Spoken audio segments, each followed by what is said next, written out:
엄마가 검은 방에서 돈을 세고 있었어요. 그리고 이제 곧 모든 게 우리 것이 될 거야라고 말했어요. 6살 유나의 잠꼬대가 조용한 새벽 공기를 갈랐습니다. 강태수 회장은 손녀의 침대 옆에서 몸이 굳어졌어요. 76세의 노인은 순간 숨이 막혔습니다. 할아버지한테는 절대 말하면 안 된다고 엄마가 그랬어요. 아이의 순수한 목소리가 이어졌어요. 태수는 떨리는 손으로 유나의 이마를 쓰다듬었습니다. 아이는 여전히 깊은 잠에 빠져 있었어요. 며느리가 정말. 그의 속삭임이 어둠 속으로 사라졌습니다. 복도 저편에서 정연의 발걸음 소리가 들려왔어요. 태수는 재빨리 서재로 향했습니다. 마음속에 섬뜩한 의욕이 자리 잡았죠. 좋아요. 댓글 남겨주시면 가정의 평화와 행복이 찾아옵니다. 과연 이 순수한 아이의 잠꼬대가 어떤 거대한 음모를 폭로하는 걸까요? 며느리 정연이 숨기고 있는 충격적인 계획은 무엇일까요? 76세 할아버지는 자신의 재산과 가족을 지켜낼 수 있을까요? 이제 이 놀라운 이야기가 어떻게 시작되었는지 들려드리겠습니다. 서울 강남의 한 저택, 새벽 5시 반이었습니다. 강태수 회장은 오늘도 어김없이 눈을 떴죠. 76세의 나이에도 몸은 시계처럼 정확했습니다. 창밖으로 스며드는 희미한 빛이 넓은 침실을 차분하게 물들였어요. 회장은 침대에서 일어나 거실로 향했습니다. 3층 저택의 넓은 거실에는 벽난로가 있었고 그 위로 고인 아들 강현우의 사진이 걸려 있었어요. 태수는 매일 아침 그 사진 앞에 잠시 서곤 했습니다. 말없이 고개를 숙이며 마음속으로 인사를 드렸죠. 현우야, 오늘도 잘 부탁한다. 그의 목소리는 낮고 차분했습니다. 40년 넘게 기업을 이끌어온 사람답게 감정을 드러내지 않았어요. 하지만 아들 사진을 바라보는 눈빛만은 달랐습니다. 깊은 그리움이 담겨 있었죠. 부엌에서 물소리가 들렸어요. 며느리 정연이 이미 일어나 아침 준비를 하고 있었습니다. 태수는 부엌으로 발걸음을 옮겼어요. 일찍 일어나셨네요, 아버님. 정연이 고개를 숙이며 인사했습니다. 38세의 그녀는 언제나 단정했어요. 검은색 카디건에 무릎까지 오는 회색 치마, 머리는 깔끔하게 뒤로 넘겼습니다. 남편을 잃은 지 2년이 지났지만 여전히 단정한 모노톤 상복 분위기의 옷차림이었죠. 유나는 아직 자나? 네, 조금 더 재우려고요. 어젯밤 늦게까지 그림 그리느라 힘들어했거든요. 태수는 고개를 끄덕였습니다. 6살 손녀 유나는 그의 유일한 희망이었어요. 아들을 잃은 상처를 달래주는 작은 천사 같은 존재였죠. 정연은 따뜻한 차를 우려 회장 앞에 놓았습니다. 그녀의 손길은 조심스러웠어요. 시아버지를 대하는 며느리의 예의였죠. 어제 회사 일은 어떠셨어요? 그럭저럭이지. 이도영이 잘 처리해주고 있어. 이도영은 태수의 수석비서였습니다. 20년 동안 함께 일해온 믿음직한 동반자였어요. 태수는 그를 아들처럼 여겼습니다. 그때 정연의 핸드폰이 진동했어요. 그녀는 재빨리 화면을 확인했습니다. 순간 얼굴이 굳어졌죠.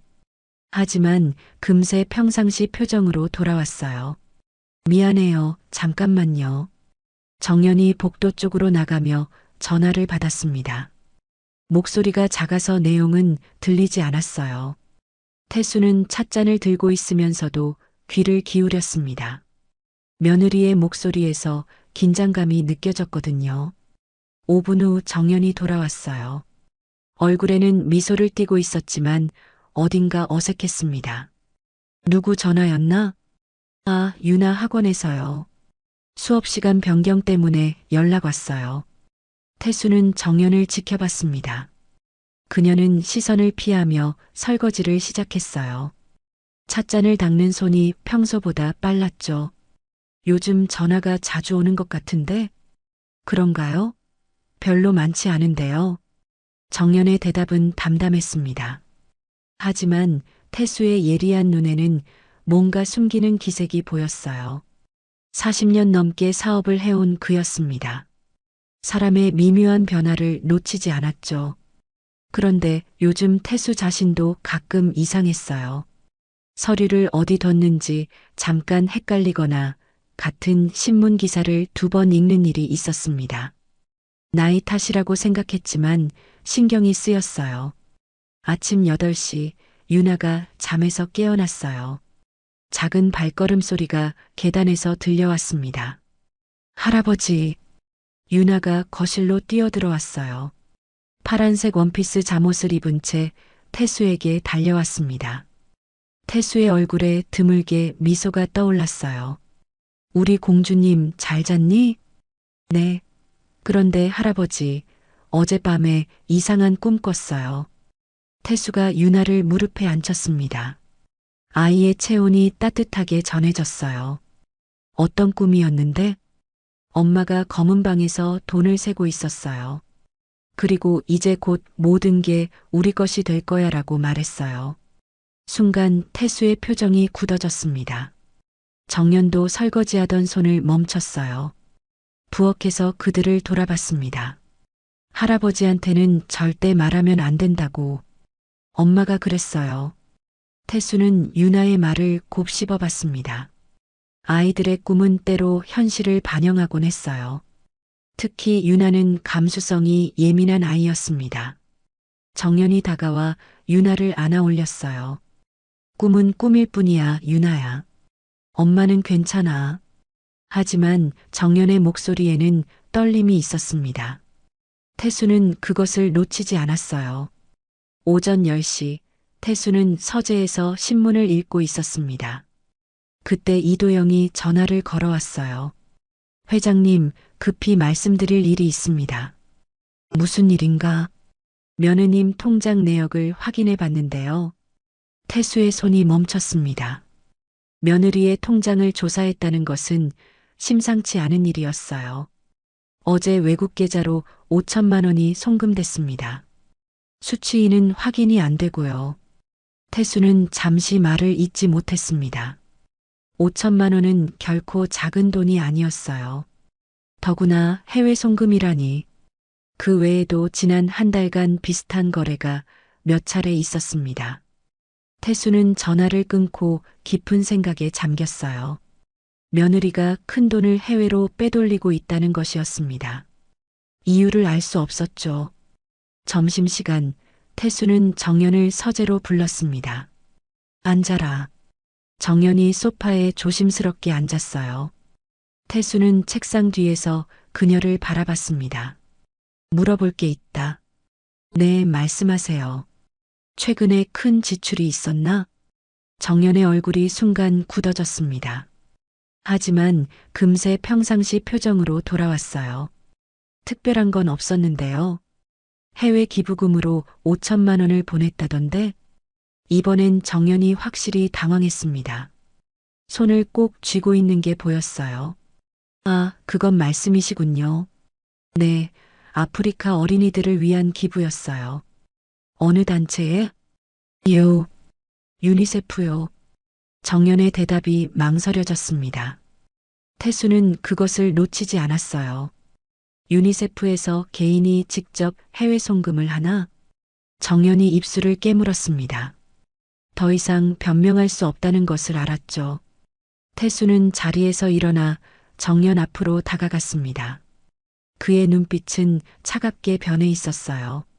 그대는 내 아들을 닮지 않았군. 숨길 게 많아 보여. 정연이 고개를 떨구었습니다. 어깨가 작게 떨리고 있었어요. 태수는 그런 그녀를 내려다보며 말했습니다. 진실을 말해라. 그 돈이 어디로 간 건지. 하지만 정연은 끝내 입을 열지 않았습니다. 다만 눈가에 눈물이 맺혀 있을 뿐이었어요. 그 순간 복도에서 유나의 작은 목소리가 들려왔습니다. 할아버지, 엄마, 아이는 서재 문 앞에 서서 불안한 표정으로 두 사람을 바라보고 있었어요. 순수한 눈동자에 걱정이 가득했습니다. 태수는 잠시 멈춰 섰습니다. 손녀 앞에서 며느리를 다그치는 자신의 모습이 떠올랐어요. 하지만 의심은 쉽게 사라지지 않았습니다. 정연은 재빨리 눈물을 닦고 유나에게 다가갔어요. 유나야, 할아버지랑 엄마가 이야기하고 있었어. 하지만 아이의 예민한 감각은 어른들의 긴장감을 고스란히 느끼고 있었습니다. 어젯밤 꿈처럼 또다시 불안한 기운이 집안을 맴돌고 있었어요. 일주일이 지났습니다. 강태수 회장의 의심은 점점 깊어져만 갔어요. 정연에 대한 불신이 마음속에 뿌리를 내리고 있었습니다. 그녀의 모든 행동이 수상해 보였죠. 전화를 받을 때마다 다른 방으로 피하고 시선을 마주치려 하지 않았어요. 월요일 아침, 태수는 평소처럼 서재에서 업무를 보고 있었습니다. 중요한 계약서들을 검토하던 중이었어요. 그런데 어제까지 분명히 있던 문서 한 뭉치가 사라져 있었습니다.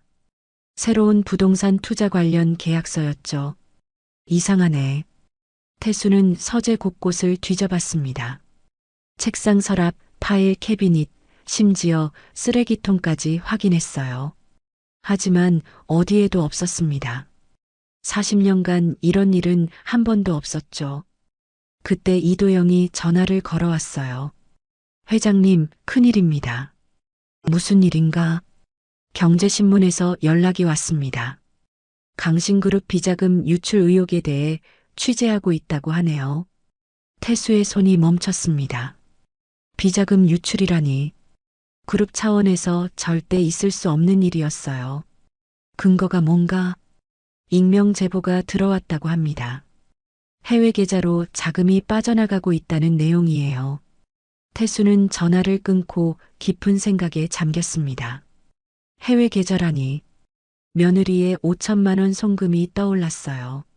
설마 그것과 관련이 있는 건 아니겠죠. 오후 2시 이도영이 회사에서 급히 달려왔습니다. 얼굴이 창백했어요. 회장님, 더 심각한 문제가 있습니다. 말해봐. 며느님 계좌를 더 자세히 조사해 봤는데요. 지난 3개월간 총 15억 원이 들어왔다 나갔습니다. 태수는 의자에서 일어났습니다. 15억 원이라니. 상상도 못한 금액이었어요. 돈의 출처는 모두 익명 계좌에서 들어온 겁니다. 그리고 며느님이 그 돈을 다시 해외로 송금했고요. 이도영이 서류를 내밀었습니다.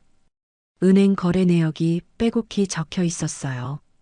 정연의 이름으로 된 통장이었습니다. 이건 명백한 자금 세탁 아닙니까? 태수는 서류를 꼼꼼히 살펴봤습니다. 숫자들이 눈앞에서 춤췄어요. 며느리가 이런 일에 연루되어 있다니 믿을 수 없었습니다. 그날 저녁 태수는 정연을 다시 서재로 불렀습니다. 이번에는 증거가 있었어요. 앉아라. 정연이 소파에 앉았습니다. 얼굴이 평소보다 창백해 보였어요. 태수는 은행 거래 내역을 그녀 앞에 던졌습니다. 이게 뭔가? 정연이 서류를 내려다봤습니다. 얼굴이 하얗게 질렸어요. 손이 미세하게 떨리고 있었습니다. 이건 제가 한 게 아니에요. 내 이름으로 된 계좌 아닌가? 맞지만 저는 이런 거래를 한 적이 없어요. 정연의 목소리가 떨렸습니다. 하지만 태수에게는 변명으로만 들렸어요. 15억 원이 내 계좌를 거쳐갔다. 그것도 해외로 빠져나갔어. 믿어주세요, 회장님. 저는 정말. 그만해. 태수의 목소리가 차갑게 울렸습니다. 지금까지 우리 가족으로 받아들였는데 이런 식으로 배신할 줄은 몰랐다. 정연이 고개를 떨구었습니다. 눈물이 뺨을 타고 흘러내렸어요. 화요일 밤 더 충격적인 일이 벌어졌습니다. 태수는 잠을 이루지 못해 서재로 내려갔어요. 그때 보안업체에서 전화가 왔습니다. 회장님, CCTV 영상을 확인해 보시기 바랍니다. 무슨 일인가? 어젯밤 새벽 2시경 서재 근처에서 수상한 움직임이 포착됐습니다. 태수는 서둘러 보안실로 향했습니다. CCTV 모니터에는 지난밤 영상이 재생되고 있었어요. 화면 속에서 정연으로 보이는 인물이 복도를 조심스럽게 걷고 있었습니다. 검은 잠옷을 입은 채 발소리를 죽이며 움직였어요. 하지만 화질이 좋지 않아 얼굴은 선명하지 않았습니다. 그 인물은 서재 문 앞에서 잠시 망설이더니 무언가 열쇠처럼 보이는 금속물을 꺼냈습니다. 저 열쇠는 어떻게? 태수는 숨이 막혔습니다. 서재 열쇠는 자신만 가지고 있는 줄 알았거든요. 영상은 계속됐습니다. 그 인물이 서재 안으로 들어가더니 금고 근처에서 서성였어요. 무언가를 찾는 듯한 모습이었습니다. 20분 후 서류 뭉치를 들고 나왔죠. 바로 어제 사라진 계약서들이네요. 보안 담당자가 말했습니다. 태수는 의자에 주저앉았어요.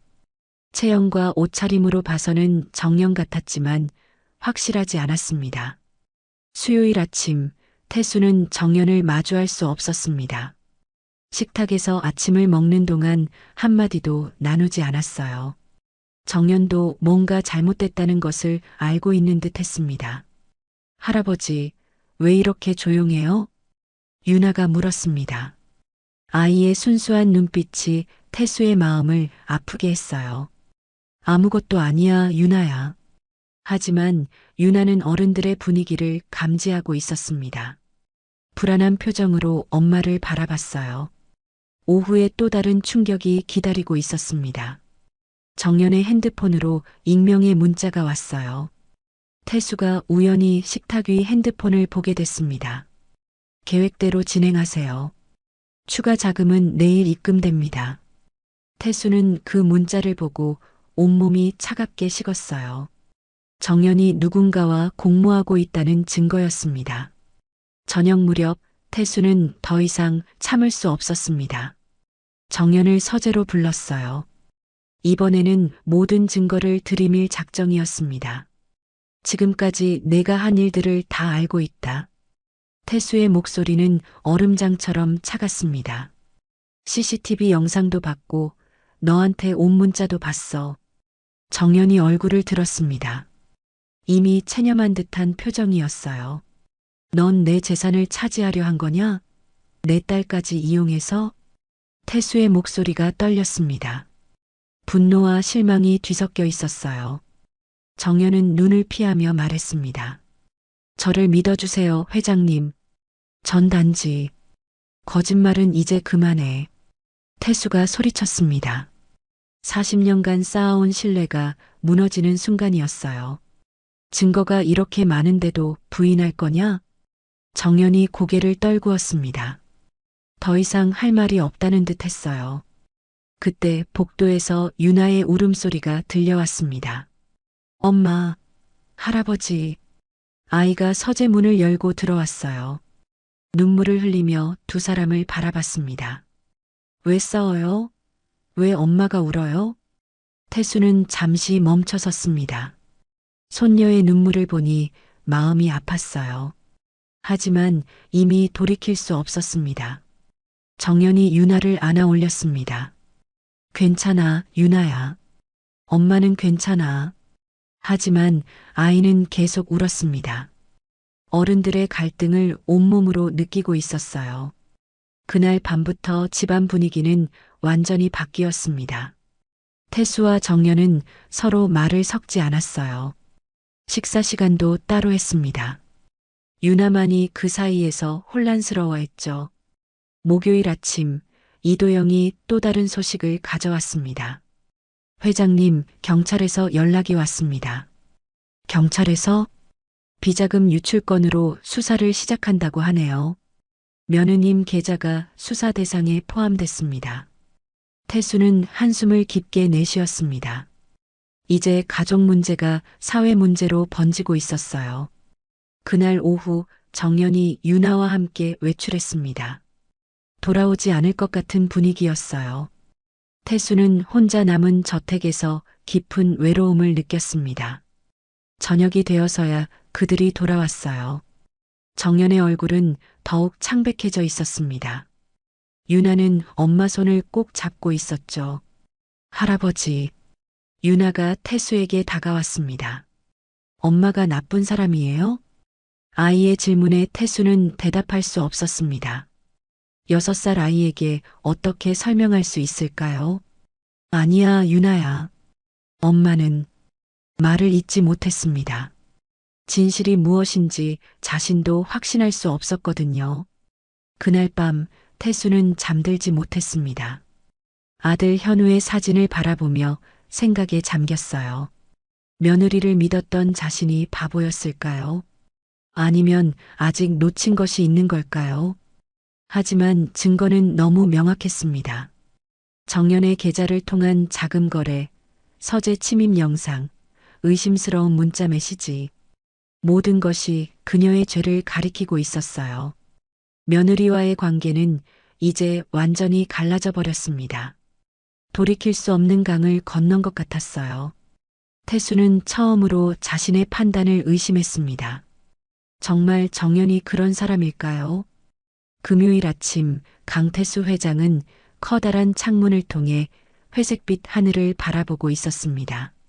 며느리 정연과의 갈등이 심해진 지 사흘째였어요. 집안 분위기는 얼어붙어 있었습니다. 아침 식사도 각자 다른 시간에 했고 대화는 전혀 없었죠. 할아버지, 배 아파요. 유나가 거실로 비틀거리며 나왔습니다. 얼굴이 창백했어요. 평소보다 힘이 없어 보였습니다. 태수는 재빨리 손녀에게 다가갔어요. 어디가 아프니? 여기요. 유나가 배를 가리켰습니다. 작은 손이 떨리고 있었어요. 엄마가 어디 있지?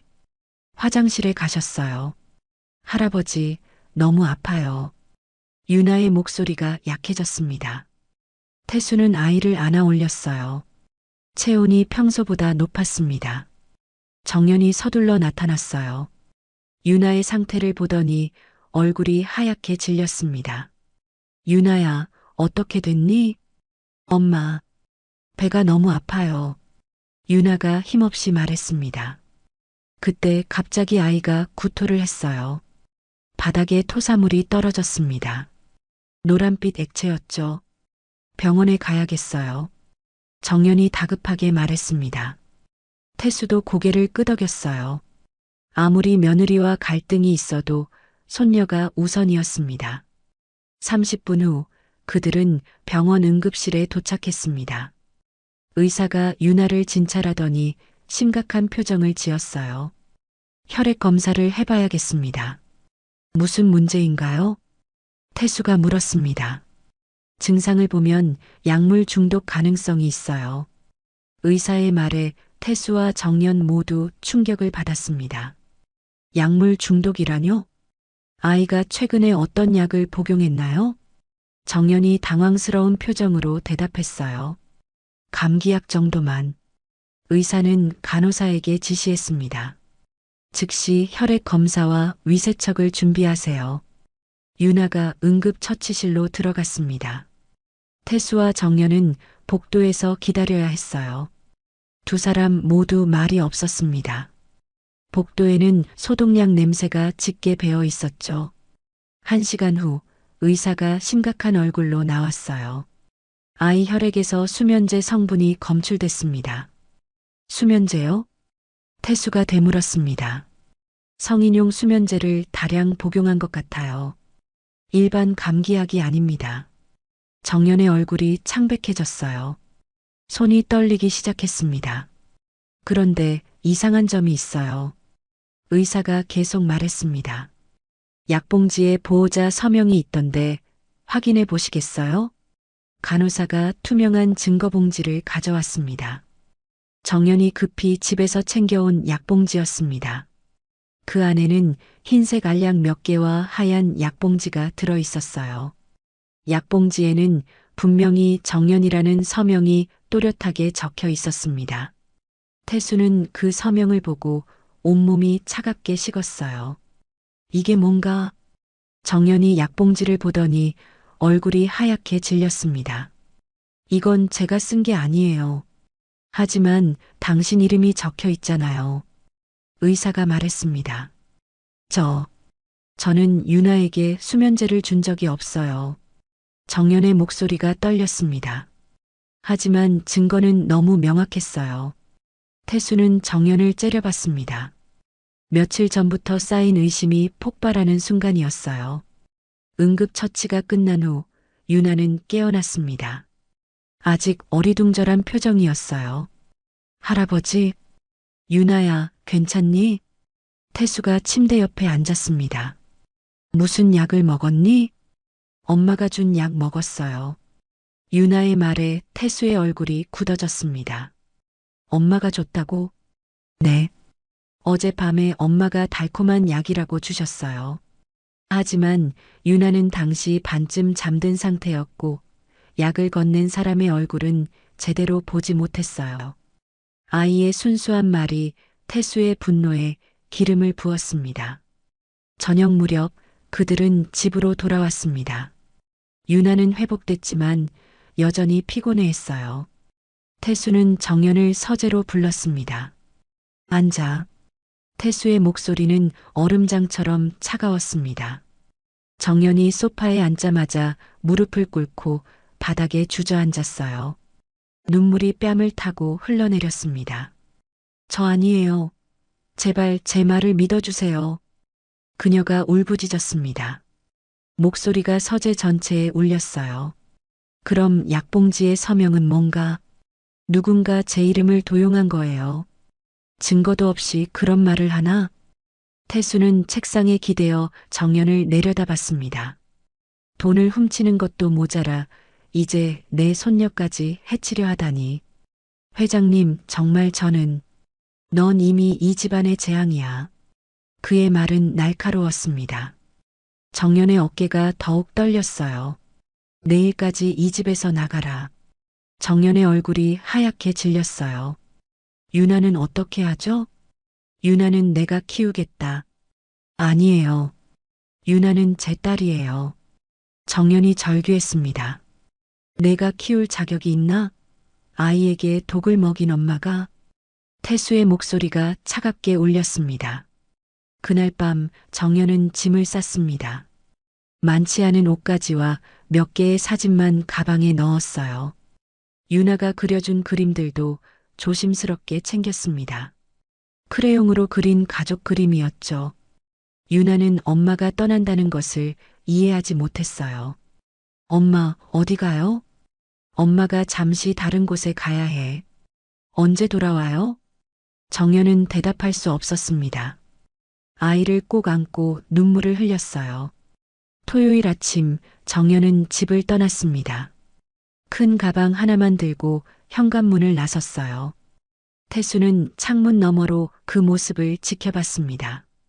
며느리의 뒷모습이 초라해 보였죠. 오후에 이도영이 찾아왔습니다.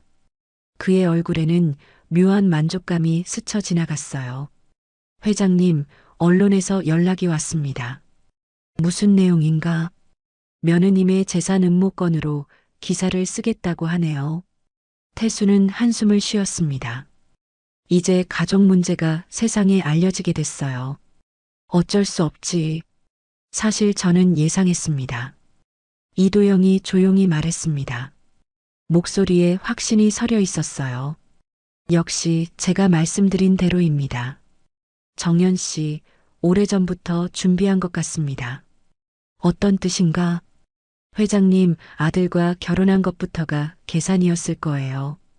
20년 동안 옆에서 지켜보니 확실합니다. 이도영의 말에 태수는 더욱 실망했습니다. 사람은 쉽게 변하지 않아요. 처음부터 그런 사람이었던 거죠. 그날 저녁 비가 내리기 시작했습니다. 창밖으로 빗방울이 세차게 떨어졌어요. 태수는 서재에서 아들 현우의 사진을 바라보고 있었습니다. 현우야, 미안하다. 목소리가 쉬어 있었습니다. 내 아내를 지켜주지 못했구나. 하지만 이내 고개를 저었어요. 정연이 잘못한 것이 맞다고 생각했거든요. 그때 창밖을 보니 저택 담장 근처에 누군가 서 있었습니다. 비를 맞으며 서 있는 모습이 어렴풋이 보였어요. 가로등 불빛 아래에서 정연의 실루엣이 확인됐습니다. 그녀는 빗속에서 홀로 서서 집을 바라보고 있었어요. 떠날 곳이 없는 듯 했습니다. 검은 우산도 없이 비를 고스란히 맞고 있었죠. 태수는 잠시 마음이 흔들렸지만 고개를 돌렸어요. 정연은 빗속에서 작은 목소리로 속삭였습니다. 진실은 반드시 드러나. 유나를 지키기 위해서라면 목숨이라도 걸겠어. 그녀의 목소리는 빗소리에 묻혀 들리지 않았어요. 하지만 의지만큼은 확고했습니다. 월요일 아침 신문에 기사가 실렸습니다.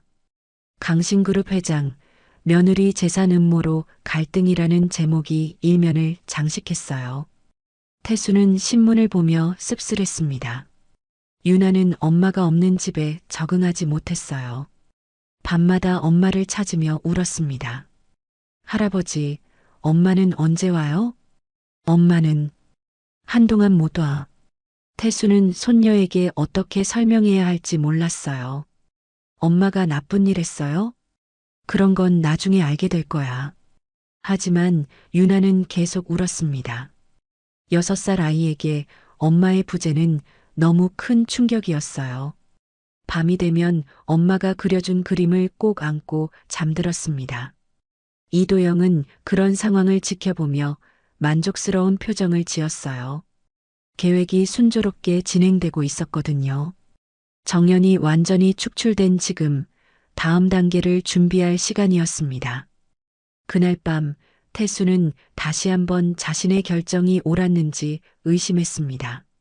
하지만 증거들이 너무 명확했어요. 동거래 내역, CCTV 영상, 그리고 약봉지의 서명까지 모든 것이 정연의 죄를 가리키고 있었습니다.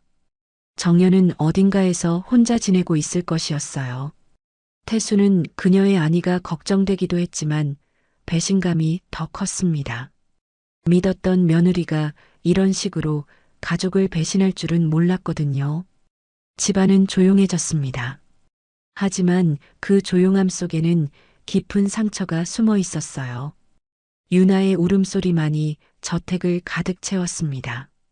태수는 창문 너머 빈 정원을 바라보며 한숨을 내쉬었어요. 정연은 작은 원룸에 혼자 앉아 있었습니다. 집에서 쫓겨난 지 사흘째였어요. 딸 유나가 그리워서 견딜 수 없었지만 접근조차 할 수 없었습니다. 경비원들이 그녀를 막고 있었거든요.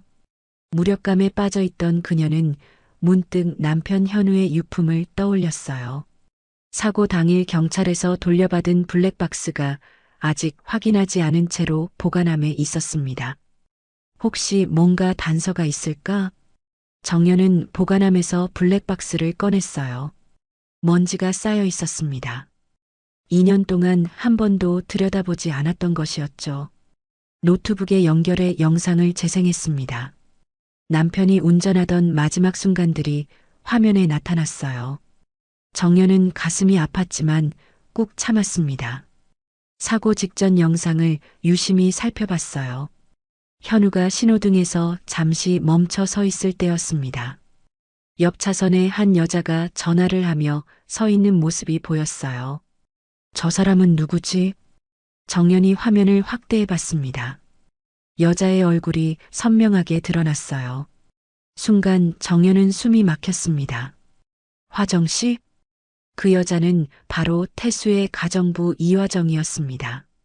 왜 그녀가 현우의 사고 현장 근처에 있었을까요? 정연은 영상을 다시 돌려봤어요. 화정이 전화를 하다가 현우의 차를 보더니 뭔가 놀라는 표정을 지었습니다. 그리고 급히 그 자리를 떠났어요. 이상해. 분명히 뭔가 있어. 정연은 더 자세히 분석해 봤습니다. 화정이 전화하는 모습, 현우를 본 후의 반응, 그리고 서둘러 사라지는 모습까지 모든 것이 의심스러웠어요. 그날 오후 정연은 결심했습니다. 혼자서는 한계가 있었어요. 도움이 필요했습니다. 그때 떠오른 사람이 최필수였어요. 필수는 15년간 태수의 운전기사로 일했던 사람이었습니다. 퇴직 후에도 가끔 집에 인사를 왔었죠. 정연은 그가 믿을 만한 사람이라고 생각했어요. 필수의 집을 찾아갔습니다. 작은 아파트 단지에 있는 소박한 집이었어요. 초인종을 누르자 필수가 나왔습니다. 정연 씨? 어떻게 여기까지? 필수는 놀란 표정이었어요. 도움이 필요해서 왔어요. 정연의 목소리가 간절했습니다. 들어오세요. 필수가 그녀를 안으로 안내했어요. 거실은 깔끔하게 정돈되어 있었습니다. 무슨 일인지 말씀해 보세요. 저는 정말 무죄예요. 누군가 저를 함정에 빠뜨리고 있어요. 정연이 블랙박스 영상을 보여줬습니다. 필수는 화면을 주의 깊게 살펴봤어요. 화정 씨가 왜 여기 있었을까요? 이상하군요. 그날은 화정 씨 휴무일이었는데 필수가 고개를 갸우뚱했어요. 회장님 옆에 붙은 사람 중 깨끗한 사람은 많지 않아요. 필수의 말에 정연이 집중했습니다. 무슨 뜻이에요? 15년간 지켜본 결과예요. 돈이 있는 곳에는 늘 욕심 많은 사람들이 모이거든요. 필수는 차를 우려주며 계속 말했어요. 특히 이도영 비서는 예전부터 수상했어요. 어떤 면에서요? 회장님 몰래 외부 사람들과 만나는 일이 많았어요. 그리고 화정 씨와도 자주 속삭이더군요. 정연은 고개를 끄덕였습니다. 뭔가 윤곽이 잡히기 시작했어요. 도와주실 건가요? 당연하죠. 진실은 밝혀져야 해요. 필수가 단호하게 말했어요. 둘은 계획을 세우기 시작했습니다. 먼저 더 많은 증거를 수집해야 했어요. 화정의 움직임을 감시하고 이도영의 행적도 조사해야 했습니다. 집에 몰래 들어갈 수 있을까요? 정연이 물었어요. 위험하지만 방법이 있어요. 경비원들이 교대하는 시간이 있거든요. 필수가 설명했습니다. 그 틈을 타서 들어가면 돼요. 그날 밤 10시 정연은 조심스럽게 저택에 접근했어요. 담장 너머로 집안이 보였습니다. 1층에 불이 켜져 있었어요. 경비실에서 경비원이 나오는 것이 보였습니다. 교대 시간이었어요. 5분간의 공백이 생겼습니다. 정연은 재빨리 담장을 넘었어요. 정원을 가로질러 뒷문으로 향했습니다. 다행히 문이 잠겨 있지 않았어요. 집안은 조용했습니다. 유나는 벌써 잠들었을 시간이었어요. 정연은 딸이 보고 싶었지만 참았습니다. 지금은 증거 수집이 우선이었거든요. 2층으로 올라가 유나의 방에 들어갔어요. 아이가 평화롭게 잠들어 있었습니다. 정연은 작은 녹음기를 옷장 뒤쪽에 숨겼어요. 엄마가 꼭 진실을 밝혀낼게. 정연이 유나의 이마에 조용히 키스했습니다. 그때 아래층에서 발걸음 소리가 들렸어요. 누군가 집에 들어오고 있었습니다. 정연은 재빨리 창문 쪽으로 숨었어요. 복도에서 화정의 목소리가 들렸습니다. 회장님은 주무셨나요? 네, 벌써 주무셨어요. 다른 직원의 대답이었어요. 화정의 발걸음이 1층으로 향했습니다. 정연은 조심스럽게 계단으로 내려가 상황을 살폈어요. 화정이 서재로 들어가는 것이 보였습니다. 문을 살짝 열어놓고 안을 들여다봤어요. 화정은 태수의 책상을 뒤지고 있었습니다. 서류들을 꺼내서 휴대폰으로 사진을 찍고 있었어요. 역시 뭔가 있었어. 정연이 속으로 생각했습니다. 화정은 약 20분간 서재에 있었어요.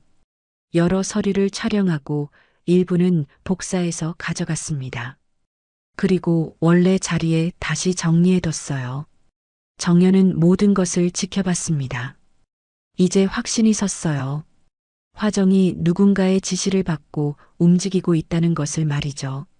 화정이 나간 후 정연도 조심스럽게 집에서 나왔어요. 녹음기는 그대로 두고 왔습니다. 내일 밤에 다시 회수할 계획이었어요. 다음 날 저녁 정연은 필수에게 전화를 걸었습니다. 어떻게 됐어요? 필수의 목소리가 긴장되어 있었어요. 예상대로였어요. 화정 씨가 서재를 뒤지고 있었어요. 역시 그랬군요. 녹음기도 설치했어요. 오늘 밤에 회수하러 갈 거예요. 혼자 가지 마세요. 제가 도와드릴게요. 필수가 걱정스러운 목소리로 말했어요. 그날 밤 둘은 함께 저택에 들어갔습니다. 녹음기를 회수하고 내용을 확인해 봤어요. 녹음기에는 화정이 누군가와 전화하는 내용이 담겨 있었습니다. 네, 서류 사진 다 찍었어요. 내일 전달 드릴게요. 화정의 목소리였어요. 회장님은 아직 의심하지 않으시죠? 상대방의 목소리는 들리지 않았지만 화정의 대답으로 미루어 짐작할 수 있었어요. 아직은 괜찮아요. 며느리만 의심하고 계세요. 정연은 분노가 치밀어 올랐습니다. 그 사람이 누군지 알아야 해요. 내일 더 자세히 조사해 봅시다. 필수가 진정시켰어요. 다음 날 그들은 화정의 행적을 추적했습니다. 그녀가 자주 가는 카페에서 만나는 사람이 있었어요. 멀리서 망원경으로 지켜보니 이도영이었습니다. 둘이 서류 봉투를 주고받는 모습이 보였어요. 역시 이도영이었군요. 정연이 떨리는 목소리로 말했어요. 이제 알겠어요. 누가 진짜 우리 가족을 노리는지. 필수도 고개를 끄덕였습니다. 하지만 이것만으로는 부족해요. 더 결정적인 증거가 필요합니다. 어떻게 하면 될까요? 계획을 더 치밀하게 세워야 해요. 정연은 각오를 다졌습니다. 이제 진짜 싸움이 시작될 것이었어요. 딸과 가족을 지키기 위해서라면 무엇이든 할 수 있었습니다. 그날 밤 정연은 혼자 앉아 생각에 잠겼어요. 남편 현우도 이들의 음모에 휘말려 사고를 당한 것일까요? 그렇다면 자신도 위험에 처해 있는 것은 아닐까요? 하지만 두려워할 수는 없었습니다. 진실을 밝혀내고 가족을 지켜야 했거든요. 정연의 눈에는 강한 의지가 타오르고 있었어요. 이제 반격의 시간이었습니다. 정연이 집에서 쫓겨난 지 일주일이 흘렀습니다. 강태수 회장의 저택은 이전보다 더욱 조용해져 있었어요. 유나는 여전히 엄마를 그리워하며 밤마다 울었고 태수는 그런 손녀를 달래느라 힘들어했습니다. 그런 어느 날 저녁 가정부 이화정이 태수를 찾아왔어요. 평소보다 얼굴이 창백했습니다. 손을 떨며 앞치마를 꼭 쥐고 있었죠. 회장님, 말씀드릴 게 있어요. 화정의 목소리가 작게 떨렸습니다. 무슨 일인가? 태수는 서재에서 신문을 내려놓고 그녀를 바라봤어요. 며느님 말인데요. 화정이 말을 잇지 못했습니다. 마치 무언가 끔찍한 일을 목격한 듯한 표정이었어요. 정연이가 어떻게 했다는 건가? 어젯밤에도 집 근처를 맴돌고 계셨어요. 담장 너머로 보이더라고요. 화정의 말에 태수의 표정이 굳어졌습니다. 그리고 며느님이 몰래 열쇠를 복사해 둔 것 같아요. 밤마다 금고를 열고 뭔가 챙겨나가는 모습을 봤거든요. 태수는 의자에서 벌떡 일어났어요. 뭐라고? 정말이에요, 회장님. 제가 직접 봤어요. 화정이 눈물을 흘리기 시작했습니다. 진심으로 걱정하는 듯한 모습이었어요. 중요한 서류들을 가져가는 것 같았어요. 저는 어떻게 해야 할지 몰라서. 태수는 분노가 치밀어 올랐습니다. 이미 집에서 쫓겨났는데도 몰래 돌아와서 물건을 훔쳐간다니. 당장 자물쇠를 바꿔라. 그리고 보안을 더 강화해. 네, 알겠습니다. 화정이 고개를 숙였습니다. 하지만 그녀의 입가에는 미묘한 미소가 떠올랐어요. 태수는 그것을 알아채지 못했습니다. 그날 밤 태수는 정연의 접근을 완전히 금지시켰어요. 경비원들에게 그녀를 절대 들여보내지 말라고 지시했습니다. 이틀 후 최필수가 태수를 찾아왔습니다. 예전 운전기사였던 그는 퇴직 후 조용히 살고 있었어요. 하지만 오늘은 심각한 표정이었습니다. 회장님, 중요한 말씀 드릴 게 있습니다. 무슨 일인가, 필수야? 태수는 옛 부하 직원을 반갑게 맞았어요. 정연 씨가 저를 찾아왔습니다. 필수의 말에 태수의 표정이 변했어요. 그 여자가 자네를 왜 도움을 요청하더군요. 자신이 누명을 쓰고 있다면서요. 누명이라고? 태수는 코웃음을 쳤습니다.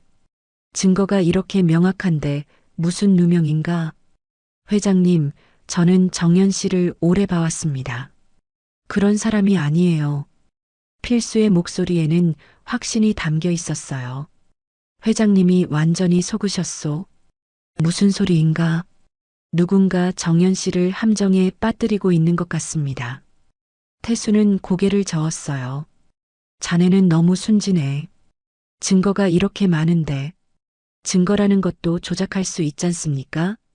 하지만 태수는 필수의 말을 듣지 않았습니다.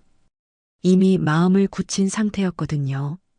그 무렵 정연은 혼자서 사건의 진실을 파헤치려 애쓰고 있었어요. 작은 원룸에서 지내며 온갖 방법을 동원했습니다. 하지만 혼자 힘으로는 한계가 있었죠. 경찰서를 찾아가기도 했어요. 증거 부족입니다. 경찰관이 차갑게 말했습니다. 피해자가 고발하지 않는 이상 사건 접수가 어렵습니다. 정연은 절망적이었어요. 시아버지는 자신을 완전히 불신하고 있었고 경찰도 도와주지 않았습니다. 그녀는 마지막 희망을 걸어보기로 했어요. CCTV 원본을 복원하는 것이었습니다. 분명 어딘가에 진실이 숨어 있을 거라 믿었거든요. 필수에게 연락했습니다. 도와주세요. 다른 방법이 없어요. 필수는 고민했어요. 옛 주인을 배신하는 일이 될 수도 있었거든요. 하지만 정의를 위해 결심했습니다. 알겠습니다. 제가 해보겠어요. 그날 밤 필수는 조심스럽게 태수의 집 경호실에 들어갔어요. 오랫동안 이 집에서 일했던 덕분에 구조를 잘 알고 있었습니다. 경비원들도 그를 의심하지 않았죠. 아, 필수 씨. 늦은 시간에 웬일이세요? 회장님이 부르셔서요. 필수는 자연스럽게 대답했어요. 경호실에는 각종 모니터와 녹화 장비들이 있었습니다. 필수는 군대에서 통신병으로 근무했던 경험을 살려 백업 시스템에 접근했어요. 몇 시간에 걸쳐 지난 한 달간의 영상을 복제했습니다. 특히 서재와 금고 주변 영상을 중점적으로 확보했어요. 다음 날 필수는 복제한 영상을 정연에게 전달했습니다. 이걸로 뭔가 찾을 수 있을 거예요. 정연은 감사의 인사를 전했어요. 고마워요. 정말 고마워요. 그들은 함께 영상을 분석하기 시작했습니다. 수십 시간의 영상을 꼼꼼히 살펴봤어요. 그러던 중 이상한 장면을 발견했습니다. 정연이 쫓겨나기 전날 밤의 영상이었어요. 화정이 서재 근처를 서성이는 모습이 잡혔습니다. 저건 뭐죠? 정연이 화면을 가리켰어요. 화정 씨가 뭘 하고 있는 것 같은데요. 다른 각도의 보조 카메라 영상을 확인하니 더욱 충격적인 장면이 나타났어요. 화정이 금고에서 서류를 꺼내고 있었습니다. 그리고 그 서류들을 휴대폰으로 사진을 찍고 있었어요. 이상하네요. 왜 화정 씨가 서류를 촬영하는 거죠? 필수도 의아해했습니다. 하지만 더 큰 문제가 있었어요. 메인 카메라 영상의 시간 정보가 조작되어 있었습니다.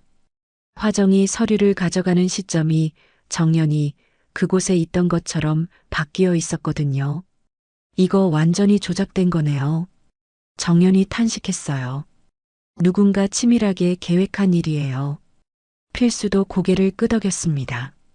하지만 이것만으로는 부족해요. 더 확실한 증거가 필요합니다.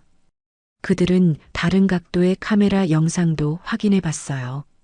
하지만 화정은 이미 모든 흔적을 조작해둔 상태였습니다. 자신에게 불리한 영상은 모두 삭제하고 정연에게 불리한 부분만 남겨뒀어요. 정말 교활하군요. 필수가 혀를 찼습니다. 이 정도면 전문가 수준이에요. 정연은 절망스러웠어요.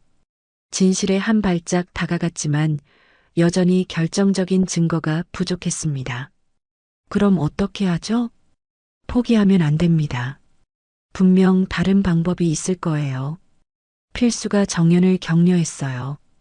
그 무렵 화정은 이도영에게 보고하고 있었습니다. 모든 준비가 끝났습니다. 좋아. 이제 마지막 단계만 남았군. 이도영의 눈에는 야망이 번뜩였어요. 회장님의 치매 진단서도 준비됐고요. 완벽해. 이제 그룹의 실질적인 경영권을 넘겨받을 수 있겠군. 화정은 고개를 끄덕였습니다. 오랫동안 준비해온 계획이 마침내 결실을 맺는 순간이었어요. 하지만 그들은 정연과 필수가 진실을 파헤치고 있다는 사실을 알지 못했습니다. 조작된 증거에만 의존한 채 안심하고 있었죠. 정연은 작은 원룸에서 혼자 고민에 잠겼어요. 딸 유나가 그리워졌지만 만날 수도 없었습니다. 모든 것이 막막했어요. 하지만 포기할 수는 없었습니다. 딸을 위해서라도 진실을 밝혀내야 했거든요. 설령 목숨을 걸더라도 말이에요. 밤이 깊어갈수록 정연의 결심은 더욱 단단해졌습니다. 반드시 진실을 밝혀내고 가족 곁으로 돌아가겠다는 의지로 가득했어요. 정연은 복사한 영상을 손에 꼭 쥐고 강태수 회장의 저택 앞에 서 있었습니다. 며칠 전까지만 해도 자신의 집이었던 이곳이 이제는 넘을 수 없는 벽처럼 느껴졌어요. 경비원들이 그녀를 경계하는 눈빛으로 바라봤습니다. 회장님을 뵙고 싶습니다. 정연이 경비실에 말했어요. 죄송합니다. 회장님께서 면회를 금지하셨습니다. 경비원의 대답은 차가웠습니다. 정연은 한숨을 내쉬었어요. 그럼 이 영상을 전해주세요. 중요한 증거입니다. 그런 건 받을 수 없습니다. 경비원이 고개를 저었어요. 정연은 절망적이었습니다. 그때 필수가 나타났어요. 그는 정연을 보더니 결심한 듯한 표정을 지었습니다. 제가 도와드리겠습니다. 필수는 경비원에게 다가갔어요. 회장님이 부르셨어요. 오랫동안 이 집에서 일했던 필수를 경비원들은 의심하지 않았습니다. 그들은 정연과 필수를 안으로 들여보냈어요. 거실에 들어서자 유나가 혼자 소파에 앉아 있었습니다. 엄마를 보더니 눈이 휘둥그레졌어요. 엄마. 유나가 달려왔지만 태수가 나타나 아이를 막았습니다. 유나야, 방으로 올라가거라. 하지만 엄마가 지금 당장. 태수의 목소리가 차가웠어요. 유나는 울먹이며 계단으로 올라갔습니다. 왜 여기 왔나? 태수가 정연을 노려봤어요. 회장님, 이제야 믿으시겠어요? 정연이 USB를 내밀었습니다. 범인은 제가 아니라 다른 사람이에요. 또 거짓말을 하려는 거냐? 태수는 USB를 받지 않았어요. 이 영상을 보시면 알 수 있어요. 화정 씨가 금고에서 서류를 빼가는 장면이 있습니다. 화정이 왜 서류를 빼가겠나? 누군가의 지시를 받은 거예요. 정연의 목소리가 간절했습니다. 넌 끝까지 연극을 하는구나. 태수가 고개를 저었어요. 그때 필수가 뛰어들었습니다.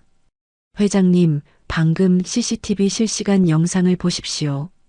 필수가 휴대폰을 꺼내 화면을 태수에게 보여줬어요.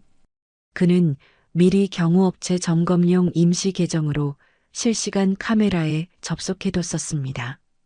화면에는 지하 창고 겸 예비 보관실에서 화정이 약병을 바꿔치기 하는 모습이 선명하게 나타났어요. 그 어둡고 조명 없는 공간이 바로 유나가 꿈에서 본 검은 방이었습니다. 화정은 유나의 감기약 대신 다른 약을 넣고 있었어요. 태수의 얼굴이 굳어졌어요. 손이 떨리기 시작했습니다. 저건 뭔가 화정 씨가 유나의 약을 바꾸고 있습니다. 필수가 설명했어요. 바로 지금 말이에요. 태수는 믿을 수 없다는 표정이었어요. 화정은 20년 동안 믿고 지낸 사람이었거든요. 화면 속에서 화정은 원래 약병을 숨기고 새로운 약병을 제자리에 놓았어요. 그리고 주변을 살피며 나갔습니다. 내가 내 손녀에게. 태수의 목소리가 떨렸어요. 경호원들을 불러라. 필수가 재빨리 경호실에 연락했습니다. 곧 경호원들이 지하 창고로 달려갔어요. 화정은 도망치려 했지만 이미 늦었습니다. 경호원들에게 붙잡혔어요. 이게 무슨 일입니까? 화정이 억지로 태어난 척했습니다. 당신이 약을 바꾼 거 다 봤어요. 정연이 다가가며 말했어요. 저는 그런 적 없습니다. 증거가 있어요. 필수가 휴대폰 화면을 화정에게 보여줬어요. 그녀의 얼굴이 창백해졌습니다. 이건 조작된 거예요. 화정이 발뺌했지만 소용없었어요. 태수는 화정 앞에 섰습니다. 40년간 기업을 이끌어온 카리스마가 온몸에서 뿜어져 나왔어요. 왜 그랬나? 회장님, 저는 정말 진실을 말해라. 태수의 목소리가 얼음장처럼 차가웠어요. 화정은 더 이상 버틸 수 없었습니다. 무릎을 꿇고 바닥에 주저앉았어요. 죄송합니다. 그녀의 목소리가 떨렸어요. 그럼 서류도 내가 훔친 거구나? 네, 그렇습니다. 동거래도? 그것도 제가. 열쇠도 복제해서 정연 씨 명의로 통장을 만들었어요. 이도영 비서가 건넨 위조 서류대로요. 화정이 고백하기 시작했어요. 정연의 명의로 통장을 만들고 돈을 빼돌린 것도 CCTV를 조작한 것도 모두 자신이 했다고 털어놨습니다. 정연은 무너진 듯 눈물을 쏟았어요. 드디어 진실이 밝혀진 것이었습니다. 유나야. 그녀가 계단을 향해 소리쳤어요. 유나가 조심스럽게 내려왔습니다. 엄마. 유나가 정연의 품에 뛰어들었어요. 모녀는 한동안 서로를 꼭 안고 울었습니다. 태수는 그 모습을 바라보며 깊은 후회에 빠졌어요. 며느리를 의심했던 자신이 부끄러웠습니다. 정연아, 미안하다. 태수의 목소리가 쉬어 있었어요. 괜찮아요, 아버님. 정연이 눈물을 닦으며 대답했어요. 이제 모든 게 해결됐으니까요. 하지만 화정의 입에서 또 다른 충격적인 말이 나왔습니다. 이 모든 건 이도영 비서의 지시였어요. 순간 거실이 조용해졌어요. 모든 사람들이 화정을 바라봤습니다. 뭐라고? 태수가 되물었어요. 이도영 비서님이 시킨 거예요. 저는 시키는 대로만 했어요. 화정의 고백에 태수는 더욱 충격을 받았습니다. 20년 동안 믿어온 비서가 배신자였다니. 이도영이 왜 그런 짓을? 회장님의 재산을 차지하려고 했어요. 제게 돈도 많이 줬어요. 화정이 계속 털어놨습니다. 며느님을 몰아내면 유나 양을 인질로 회장님을 조종할 수 있다고 했어요. 태수의 얼굴이 일그러졌어요. 분노와 실망이 교차했습니다. 이도영은 지금 어디 있나? 회사에 있을 거예요. 화정이 대답했어요. 회사로 가는 길에 태수는 변호사와 수사팀장에게 증거 일괄 송부를 마쳤습니다. 태수는 즉시 이도영에게 전화를 걸었습니다. 하지만 전화는 받지 않았어요. 회사로 가보자. 태수가 결심한 듯 말했어요. 저도 함께 가겠습니다. 정연이 말했어요. 유나는 어떻게 하지? 필수 씨가 돌봐주실 거예요. 필수가 고개를 끄덕였습니다. 그들은 서둘러 회사로 향했어요. 차 안에서 태수는 깊은 생각에 잠겼습니다. 20년 동안 신뢰했던 사람이 자신을 배신했다는 사실이 믿어지지 않았어요. 아버님, 괜찮으세요? 정연이 걱정스럽게 물었어요. 괜찮다. 이제 모든 걸 정리해야지. 태수의 목소리에는 결연함이 서려 있었어요. 강신그룹 본사에 도착하자 경비원들이 인사했습니다. 이도영 비서는 어디 있나? 회장실에 계십니다. 태수는 엘리베이터를 타고 최고층으로 올라갔어요. 정연도 함께였습니다. 복도를 걸으며 태수는 마음을 다잡았어요. 이제 모든 진실을 확인할 시간이었습니다. 회장실 문을 열자 이도영이 책상에 앉아 있었어요. 그는 태수를 보더니 미소를 지었습니다. 회장님, 늦은 시간에 웬일이세요? 하지만 그 미소는 곧 굳어졌어요. 정연이 함께 있는 것을 보았거든요. 이도영, 내가 한 일을 다 알고 있다. 태수의 목소리가 차갑게 울렸어요. 이도영의 얼굴에서 미소가 완전히 사라졌습니다. 이제 가면을 벗을 때가 된 것 같았어요. 회장님이 무슨 말씀을 하시는지 모르겠는데요. 하지만 그의 눈빛은 이미 모든 것을 말해주고 있었습니다. 20년간 숨겨온 야망이 드러나는 순간이었어요. 강신그룹 회장실에 정적이 흘렀습니다. 이도영은 책상에 앉은 채로 태수와 정연을 번갈아 바라봤어요. 그의 얼굴에서는 이미 가면이 벗겨진 상태였습니다. 20년간 숨겨왔던 본심이 드러나는 순간이었죠. 회장님, 이제 와서 무슨 소용이 있겠습니까? 이도영이 천천히 자리에서 일어났어요. 평소의 공손한 모습은 온데간데 없었습니다. 내가 정말... 태수는 말을 잇지 못했어요. 충격이 너무 컸습니다. 20년간 아들처럼 여겨온 사람이 자신을 배신했다는 사실을 받아들이기 어려웠거든요. 저는 20년 동안 기다렸습니다. 이도영의 목소리가 차갑게 변했어요. 회장님, 그늘에서 벗어날 날을 말이에요. 그는 창가로 걸어가며 밤하늘을 바라봤습니다. 서울의 야경이 화려하게 펼쳐져 있었어요. 치매 초기 진단서도 조작한 거냐? 태수가 떨리는 목소리로 물었어요. 그건 진짜였습니다. 다만 그걸 이용했을 뿐이죠. 이도영이 돌아서며 냉소적으로 웃었어요. 회장님의 판단력이 흐려지는 틈을 타서 그룹 지분을 조금씩 빼돌릴 계획이었어요. 태수는 의자에 주저앉았습니다. 다리에 힘이 빠져나갔어요. 정연을 몰아낸 것도 며느님이 너무 똑똑했거든요. 회사 일에도 관심이 많았고요. 이도영이 정연을 쏘아봤어요. 그분이 있으면 제 계획에 방해가 될 것 같았습니다. 정연은 분노가 치밀어 올랐지만 참았어요. 지금은 진실을 모두 밝혀내는 것이 중요했거든요. 그래서 화정을 매수한 거구나. 5년 전부터 준비했습니다. 화정에게 매달 큰 돈을 줬어요. 이도영이 자랑스럽다는 듯 말했어요. 정연 씨 명의로 통장을 만들고 서류를 빼돌리고 CCTV를 조작하는 것까지 모든 게 완벽했죠. 태수는 고개를 숙였습니다. 자신이 얼마나 어리석었는지 깨달았어요. 유나에게 독을 먹인 것도 내 짓이냐? 아이를 아프게 할 생각은 없었습니다. 단지 며느님에게 누명을 씌우려고.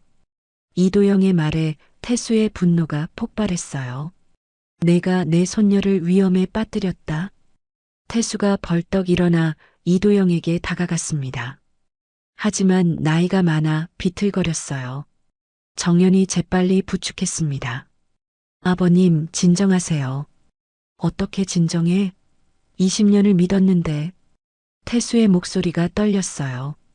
배신감이 온몸을 휩쓸었습니다. 이도영은 태수의 모습을 보며 씁쓸하게 웃었어요. 회장님도 이제 아시겠죠? 이 세상에서 믿을 건 돈뿐이라는 걸. 넌 돈 때문에 가족을 해쳤다. 가족이라고요? 이도영이 비웃었어요. 전 처음부터 가족이 아니었습니다.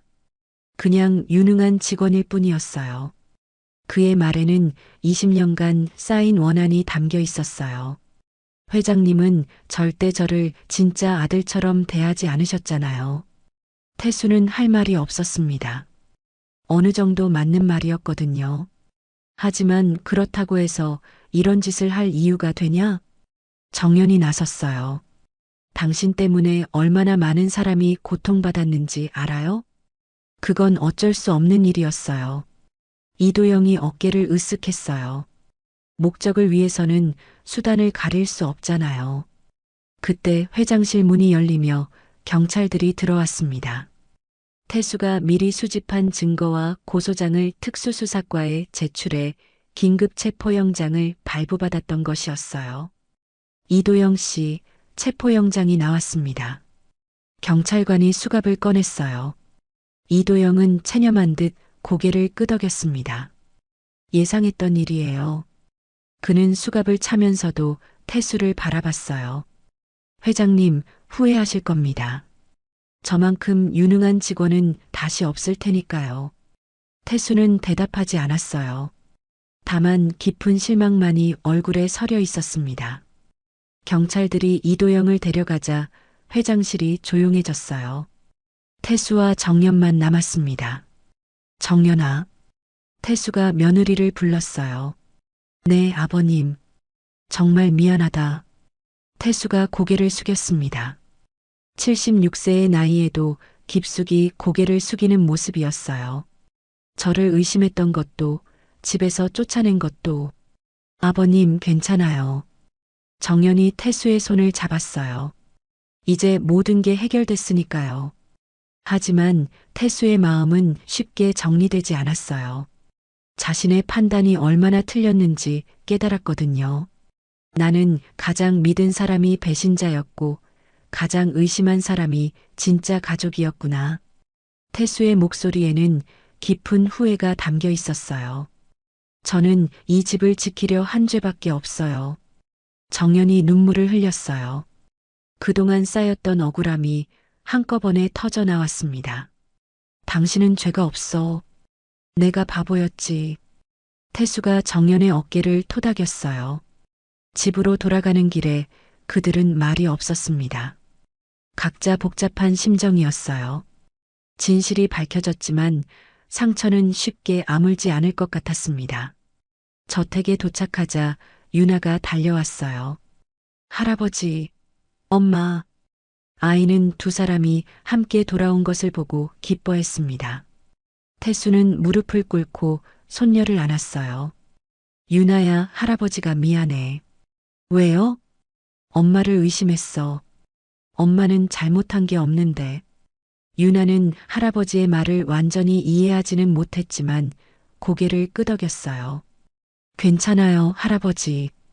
이제 우리 함께 있으니까. 아이의 순수한 말에 태수는 또다시 눈물을 흘렸습니다. 다음 날 언론들이 사건을 대대적으로 보도했어요. 강신그룹 비서의 배신, 20년간 준비한 음모 등의 제목이 신문을 장식했습니다. 태수는 기자회견을 열었어요. 많은 기자들이 몰려들었습니다. 이번 사건에 대해 사과드립니다. 태수가 깊게 고개를 숙였어요. 저의 잘못된 판단으로 많은 분들께 피해를 끼쳤습니다. 기자들이 질문을 쏟아냈어요.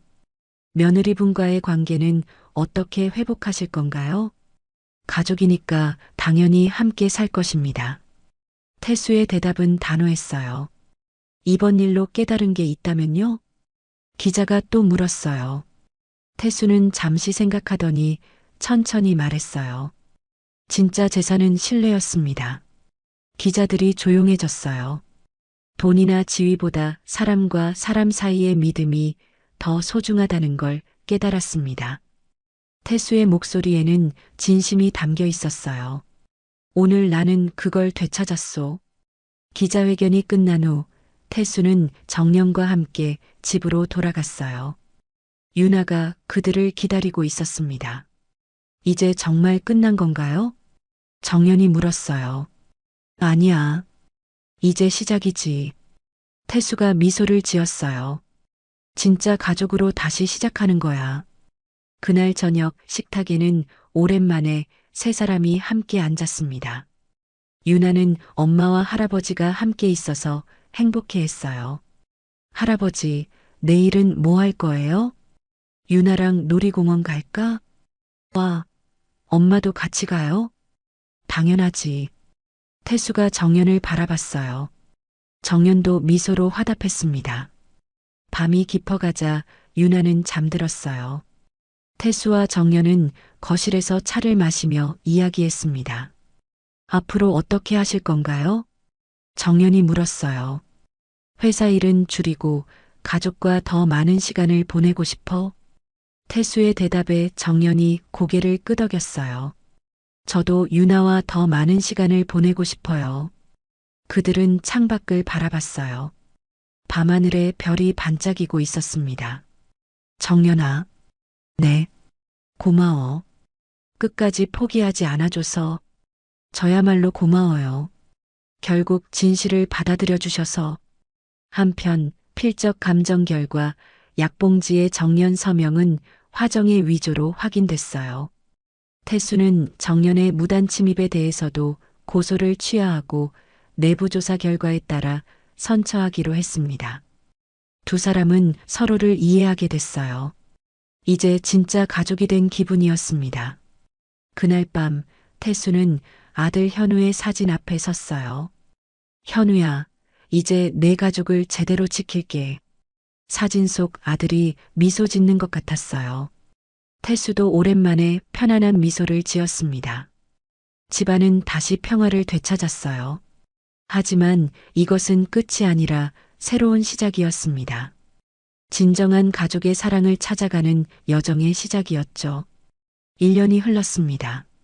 서울의 한 공원에서 강태수와 손녀 유나가 천천히 산책하고 있었어요. 이제 7살이 된 유나는 할아버지 손을 꼭 잡고 걸었습니다. 가을 햇살이 두 사람을 따뜻하게 비추고 있었죠. 할아버지, 저기 나비 봐요. 유나가 꽃밭으로 뛰어갔어요. 노란 나비가 코스모스 꽃 위를 날아다니고 있었습니다. 태수는 벤치에 앉아 그 모습을 지켜봤어요. 얼굴에는 평온한 미소가 떠올라 있었습니다. 1년 전과는 완전히 다른 모습이었죠. 할아버지, 나비가 저한테 인사해요. 유나가 손을 흔들며 웃었어요.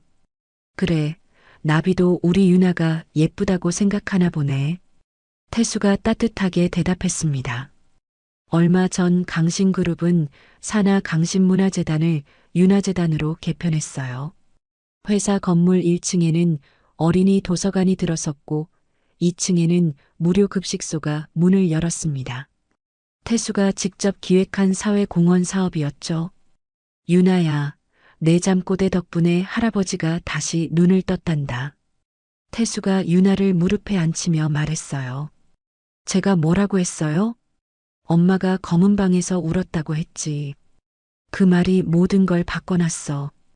유나는 고개를 갸우뚱했어요. 1년 전 일을 정확히 기억하지는 못했거든요. 할아버지가 엄마 미워했어요? 아니야. 할아버지가 바보였지. 엄마는 우리를 지키려고 했는데. 태수의 목소리에는 깊은 반성이 담겨 있었어요. 멀리서 정연이 걸어오고 있었습니다. 하얀 병원 봉사복을 입고 있었어요. 그녀는 일주일에 3번씩 어린이 병원에서 봉사활동을 했습니다. 엄마, 유나가 뛰어가 정연을 안았어요. 우리 공주 할아버지랑 재미있게 놀았니? 네, 나비도 봤어요. 정연은 태수에게 다가와 인사했습니다. 아버님, 오늘 봉사는 어떠셨어요? 좋았어. 아이들이 많이 좋아하더군. 태수도 일주일에 1번씩 재단에서 운영하는 급식소에서 봉사했어요. 처음에는 어색했지만 이제는 자연스러워졌습니다. 이제 집에 갈까요? 정연이 물었어요. 그러자. 유나가 피곤할 텐데. 세 사람은 함께 집으로 향했습니다. 지난 1년간 많은 것이 바뀌었어요. 가장 큰 변화는 서로를 향한 마음이었습니다. 저택에 도착하자 최필수가 정원에서 기다리고 있었어요. 그는 이제 태수의 개인 비서 역할을 하고 있었습니다. 이도영의 빈자리를 대신하고 있었죠. 회장님, 오늘 재단 관련 서류들이 도착했습니다. 고마워, 필수야. 내일 아침에 봐도 되겠지? 태수는 예전처럼 일에 매달리지 않았어요. 가족과의 시간을 더 소중히 여겼습니다. 이 작전 성공했지요. 필수가 손을 흔들며 웃었어요. 작전이라니? 정연이 웃으며 물었습니다. 진실을 밝혀내는 작전 말이에요. 그래, 가장 위대한 승리는 용서였지. 태수가 고개를 끄덕였어요. 저녁 식사 후 유나는 그림을 그리기 시작했습니다. 크레용으로 열심히 무언가를 그리고 있었어요. 뭘 그리고 있니? 정연이 물었어요. 비밀이에요. 유나가 깔깔 웃으며 그림을 숨겼습니다. 1시간 후 유나가 완성된 그림을 들고 왔어요. 세 사람이 손을 잡고 웃고 있는 모습이었습니다. 그림 아래에는 삐뚤빼뚤한 글씨로 이렇게 적혀 있었어요. 엄마는 우리 가족의 천사예요. 태수와 정연은 그 글을 보고 감동했습니다. 유나야, 이 그림 정말 예쁘다. 할아버지 방에 붙여주세요. 유나가 그림을 태수에게 건네줬어요. 그럼 아빠 사진 옆에 붙여놓을까? 네, 아빠도 기뻐할 거예요. 태수는 그림을 받으며 뭉클했습니다.